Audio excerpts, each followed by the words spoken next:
Hi hi friends, అందరికి నమస్తే. నా వీడియో మొదటగా చూస్తున్నట్లయితే సబ్స్క్రైబ్ చేసుకోండి, ఫాలో అవ్వండి, షేర్ చేయండి, లైక్ చేయండి. నేను ఒక మంచి మ్యాటర్తో మీ ముందుంటా. బాబు, నా ఫ్యామిలీ విషయమే చెప్తా, తీసుకుంటా నెంబర్ని. ఒక స్టోరీ అది, కానీ తీసుకొని చెప్తా. బాబు బర్త్డే పార్టీకి వెళ్ళాడు. వెళ్ళి వచ్చేటప్పుడు మేమైతే భోంచేసేసాము. కేక్ తిన్నాడు ఆడ. ఇంటికి వచ్చినాక భోంచేసేవా నాన్న, మంచిగా జరిగిందా బర్త్డే పార్టీ అని అడిగితే, చాలా బాగా జరిగిందమ్మా పార్టీ, కేకు తిన్నాను, అన్నం తినాలనిపించలేదు, వచ్చేసాను అని అంటాడు.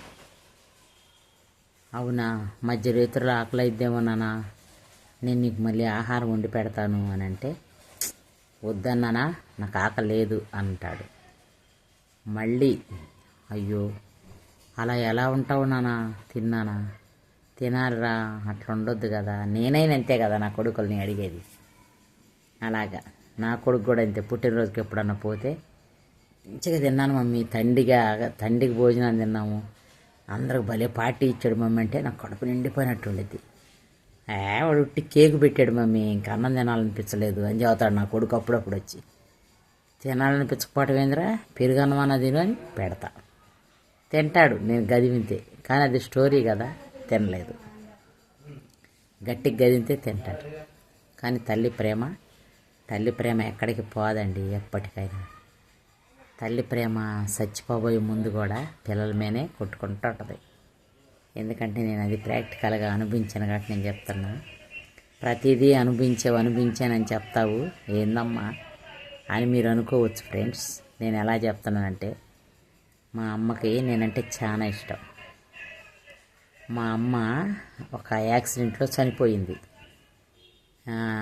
మాది చీరాల, ఒంగోలు దగ్గర ఒక లారీ ఢీకొని తిరగబడి చచ్చిపోయింది మా అమ్మ. మా అమ్మ ఒక నిమ్మకాయ బిజినెస్లని వెళ్ళేది, అవి తీసుకొని వచ్చేటప్పుడు మా అమ్మ చనిపోయింది. మా అమ్మే కాదు, ఆ రోజు మొత్తం 5 మెంబర్స్ ఒకేసారి లారీ తిరగబడి చనిపోయారు త్రావగుంట కాడ. అయితే మా అమ్మ వాళ్ళ లారీ ఏకుంజామున 3కో 4కో చనిపోయింది మా అమ్మ. 5ంటికి వచ్చేసిద్ది అసలు యాక్చువల్గా, చీరాలు వచ్చేసరికి 5 అయ్యేది వాళ్ళకి. కానీ ఆడ 4కో 3:30కో పడిపోయింది, తిరగబడింది, మా అమ్మ చనిపోయింది. నేను దోంతెరలో పడుకొని నిద్రపోతా ఉంటే మా అమ్మ వచ్చి నా పక్కలో కూర్చుంది.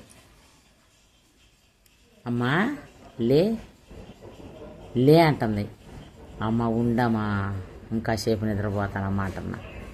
ఎందుకంటే నా హస్బెండ్ అప్పుడు హైదరాబాద్లో ఉండేవాడు, నేను నా పిల్లలే ఊర్లో ఉన్నాం.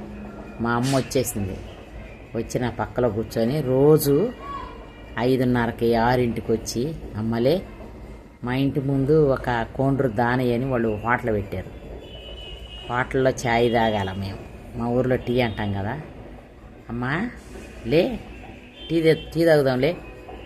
తాగుదాంలే అనేది. ఇంకాసేపు నిద్రపోతానమ్మా అనేదాన్ని. లే, ఏమి నిద్ర, తెల్లంగా తెల్లారింది అనేది. అట్టాగే సేమ్ టు సేమ్ మా అమ్మ 6ంటికి వచ్చి నన్ను లేపే మా అమ్మ కొంచెం 5ంటికి వచ్చేసి నా పక్కలో కూర్చొని నన్ను లేపుతుంది ఫ్రెండ్స్. మీరు నిజం చెప్తాను, నమ్మితే నమ్మండి, లేకపోతే లేదు. ఇదైతే షూర్ అనమాట, నేను ప్రాక్టికల్గా అనుభవించాను. మా అమ్మే కాదు, నన్ను ప్రాణంగా చూసే మా అన్నయ్య కూడా. మా అన్నయ్య ప్రాణం హాస్పిటల్లో పోయింది, హార్ట్ అటాక్ వచ్చి 3ంటప్పుడు. మా తమ్ముడు ఫోన్ చేసి, అన్నయ్య సీరియస్ అంటున్నారు, ప్రేయర్ చేయి అన్నాడు. అన్నయ్య కోసం ప్రేయర్ చేయి అక్కయ్య అన్నాడు. నేను అట్ట ఫోన్ పెట్టేశాను. నన్ను ముందు మా అన్నయ్యే లేపాడు.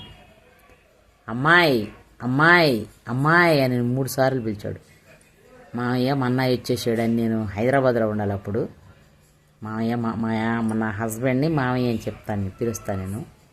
మామయ్య మా అన్నయ్య వచ్చేసాడు, లే మా అన్నయ్య వచ్చేసాడు, నువ్వేమో హాస్పిటల్ కాడికి తీసుకెళ్తాను, నన్ను మా అన్నయ్యని చూస్తానికి తీసుకోవాలి, ఏమంటాడో ఏమో నన్ను ఇప్పుడు నువ్వు రాలేదమ్మా హాస్పిటల్ అక్కడికి అంటాడని నేను చాలా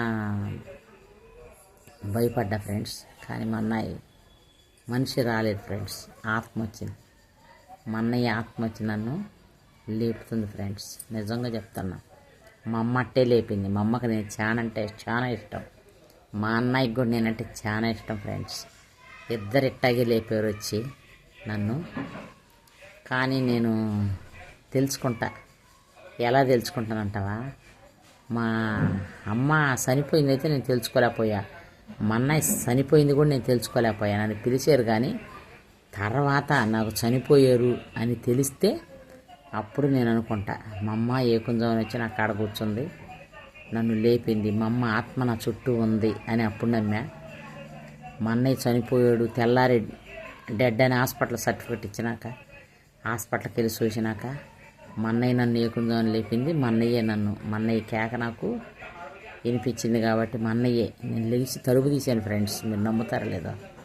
ఏకుందామని మా అన్నయ్య వచ్చినప్పుడు 3 తలుపు తీసి మా అన్నయ్య ఇచ్చాడని ఎదురు చూశా. ఆశలన్నీ నిరాశలే ఫ్రెండ్స్ నాకు. మా అమ్మాయిని అంతే, మా అమ్మ కూడా దాంతేరలోనే ఉండా నేను పడుకొని.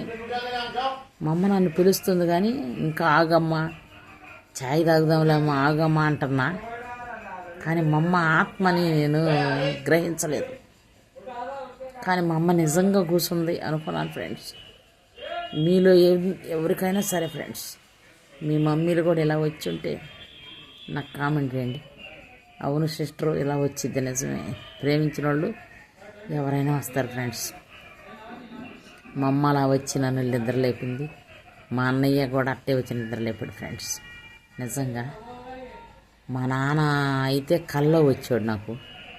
కానీ అమ్మ ప్రేమ తర్వాతే ఎవరైనా, మా నాన్న కూడా అంతే. మా అమ్మ ప్రేమ తర్వాతే నాకైతే మా నాన్న కూడా బెస్ట్ ఫ్రెండ్ లాగా ఎప్పుడయ్యాడంటే 3 years బ్యాక్ కాడ నుంచి బెస్ట్ ఫ్రెండ్ అయిపోయాడు ఫ్రెండ్స్. మా నాన్న కూడా నాకు ఎంతకంటే 5 అయ్యేతలకే గంట కొట్టినట్టు ఈవినింగ్ ఫోన్ చేసేవాడు, అమ్మ అమ్మ అని. అంతకుముందు మమ్మల్ని అంతగా ప్రేమించినాడు కాదు. మా అమ్మ బాగా ఇష్టపడేది కానీ మా నాన్న పెద్దగా పట్టించుకోడు. కొడుకులంటే పిచ్చి ప్రేమ మా నాన్నకి. కూతుళ్ళ మీద ప్రేమని ఒక 3 సంవత్సరాల నుంచే పెంచుకున్నాడు అంతే. అంతకుముందు మా మీద ప్రేమ లేదు మా నాన్నకి. మీరంటే ఏంది పోండి, ఆ ఇంటికి ఇచ్చాం వెళ్ళిపోయారు అనేవాడు, చూసేవాడు. కానీ దగ్గరగా ప్రేమ బెస్ట్ ఫ్రెండ్ లాగా ఉండేవాడు కాదు. ఒక 3 సంవత్సరాల నుంచి మా నాన్న బెస్ట్ ఫ్రెండ్గా ఉన్నాడు. కానీ మా అమ్మ చచ్చిపోయి 24 సంవత్సరాలు అయింది. అమ్మని మర్చిపోలేకపోతున్నాను. మా నాన్న ఒక 3 నెలలు ఆగస్టులో చచ్చిపోయాడు ఫ్రెండ్స్. మా నాన్న మర్చిపోలేకపోతున్నా అంతే. కానీ తల్లిదండ్రులు పోయినాక ఎవరైనా అనాథలే ఫ్రెండ్స్. అదే ఒక పాట కూడా ఉంది కదా, అమ్మా నాన్న లేని అనాథను చేశావా, ఓ జాలి లేని దేవుడా దారి నాకు చూపవా. కానీ నేను ఆ స్టోరీ చదివితే ఈ స్టోరీలోకి వచ్చే ఫ్రెండ్స్. ప్రేమ అంటే ఇంతే ఉండేది. ఇంక మా అమ్మ అన్నం వండి ప్లేట్లో పెట్టిద్ది. మధ్యరేతులైన ఆకలి అయితే తింటాడు నా కొడుకు అని. గుడ్లు ఫ్రై అయినా కానీ 1 నిమిషంలో చేసి పెడతాం కదా మనం. ఆకలి అయితే ఏదైనా పోయిద్ది. కారపొడి వేసుకొని తిన్నా కడుపు నిండినట్టు ఉండిద్ది. 1 గ్లాస్ మంచిలు తాగి అన్నం తింటే అట్లాగనే పెట్టి ప్లేట్ పెట్టి, అన్నం దేశాల్లోనే ఉంటే మళ్ళీ చూసుకోడేమో నా కొడుకు అని ప్లేట్లో పెట్టి బోర్లేసి పెట్టిద్ది. కానీ ఇప్పుడు తల్లిదండ్రులన్నా మర్చిపోతున్నారు కానీ వాళ్ళ ఎంజాయ్మెంట్లు మట్టి మర్చిపోట్ల. జనం చాలా దూరం అయిపోతున్నారు ఫ్రెండ్స్. ఇదొక తల్లి కొడుకులకి, తల్లి కూతుళ్ళకి వీడియో. ఇంకొకటి నా ఫ్రెండే, యాక్చువల్గా నా ఫ్రెండే పడుతుంది ఒక కూతురు అనే ప్రేమ అనే వలలో పడింది. కానీ కూతురు ఎందాకైనా దూరం పెట్టేస్తుంది. ఆ స్టోరీని మీ ముందు పంచుకుంటా. మళ్ళీ నా ఫ్రెండ్తో సంప్రదించి అడిగి నేను మీ ముందు పెట్టాలని వీడియో ఆశపడుతున్నా ఫ్రెండ్స్. నా ఫ్రెండ్ని మాట్లాడినాక పెడతా. అది కూడా ఇవాళంతా బాగా ఏడిసింది, నా కూతురు ఎట్ట చేసింది అట్ట చేసిందని. నేను కూడా ఒకే దిగులు పడబాకని చెప్పి వచ్చా. ఫ్రెండ్స్, మీరైతే తల్లిదండ్రులను దూరం చేసుకోండి. ఉన్నప్పుడు వాళ్ళ విలువలు మనకు తెలియదు, వాళ్ళు పోయినాక వాళ్ళ విలువలు మనకు తెలిసి మనం ఎంత బాధపడ్డా ప్రయోజనం లేదు ఫ్రెండ్స్. నేనైతే మా అమ్మని మంచిగా చూసుకున్నాను నా కాడున్నప్పుడు. అంటే ఆమెను చూసుకోవాల్సిన అవసరం లేదు, మా అమ్మే ఒక పెద్ద బిజినెస్ మ్యాన్గా ఉండి మాకే అందించింది ప్రేమతో. ప్రేమ అనురాగాలు అయితే పంచాను మా అమ్మకి, నా మనస్ఫూర్తిగా చెప్తున్నా ఫ్రెండ్స్. మా నాన్నకు కూడా చాలా నా ప్రేమ అనురాగాలు పంచాను ఫ్రెండ్స్. కూతురుగా ఎలా ఉండాలి అని నా బాధ్యత నేను నెరవేర్చుకున్నాను. మీలో కూడా ఎవరైనా సరే అలా ఉంటే తల్లిదండ్రుల్ని బాధ్యతగా మీరు కూడా నెరవేర్చుకోండి ఫ్రెండ్స్. నేను చెప్పే మాట ఇదే, తల్లిదండ్రులను ఎప్పుడు వెనకేసామనుకో మనం వెనకబడిపోతాం ఫ్యూచర్లో. ఇప్పుడు కొద్దిపాటి ఆనందం ఉండొచ్చు, తర్వాత చాలా అగాధాలు ఉండేవి ఫ్రెండ్స్. గుర్తుపెట్టుకోండి. నా వీడియో చూసిన ప్రతి ఒక్కళ్ళు తల్లిదండ్రుల్ని మరవకండి, విడవకండి. మీ అందరికీ నమస్తే ఫ్రెండ్స్. బాయ్, ఉంటా మరి.